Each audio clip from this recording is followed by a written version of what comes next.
Hey everyone, so this is Braden. I'm going to be showing you today how to set up a Craftbukkit or Spigot, it works either way, Minecraft server.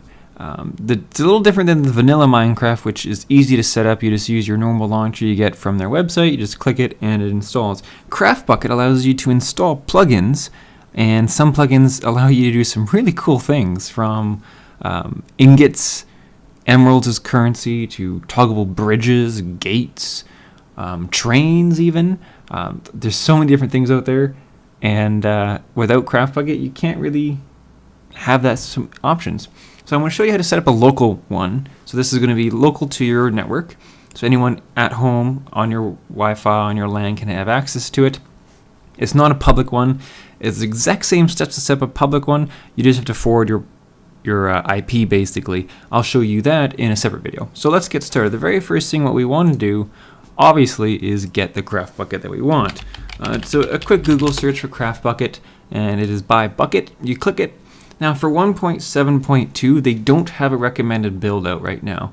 It's only 1.64. The method of doing it is the exact same regardless of version, from 1.125 to the current one, which is 1.74. Craftbukkit has 1.7.2 because 1.7.4 it only added the Twitch portion, which is only a client-side update. It's not a server-based one, so you don't really have to worry about that.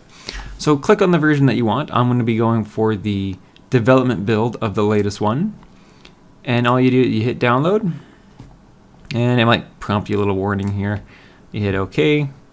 We wait for that to download. While we wait for this, what we want to do is make a new folder on the desktop. Just call it Minecraft server. So it's easy to memorize. It's quite simple. Now, when we wait for this to download, we are going to be putting the file in here.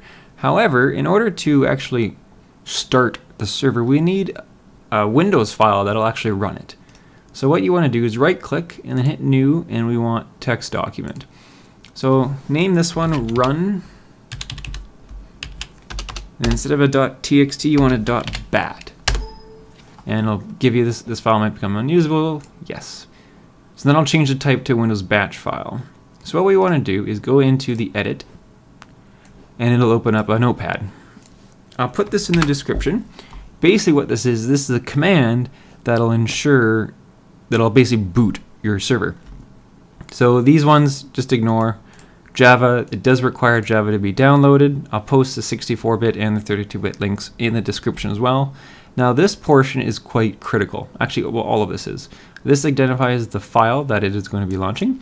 This identifies the name of the file. So this one, just change it to Bukkit, so we know.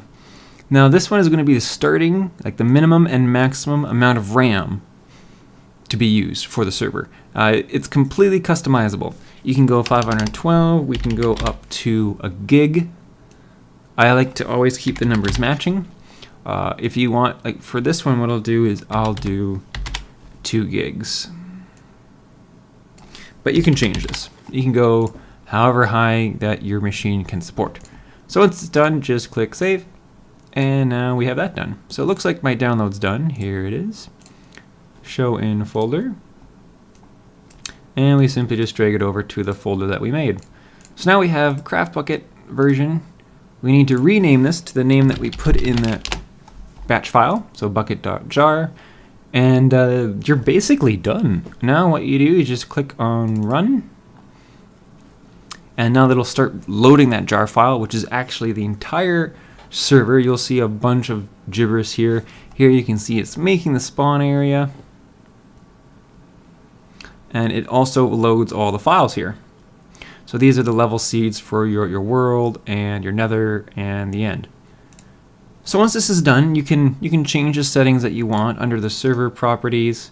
If you open it up in Notepad Plus, for example, you can then change it: nether, level name, seed, server IP, the height, turn animals on, hardcore, whitelist, all that good stuff, game mode, difficulty, PvP, a name for it, turn player limit, you can change it. Permissions, it's your basic permissions, banned IP, banned players, all pretty self-explanatory. This is your world for your main overlord. this is obviously your nether, and this is the end. So they're all kind of running there. If you want to download any plugins, all you do is you would put the jar in here.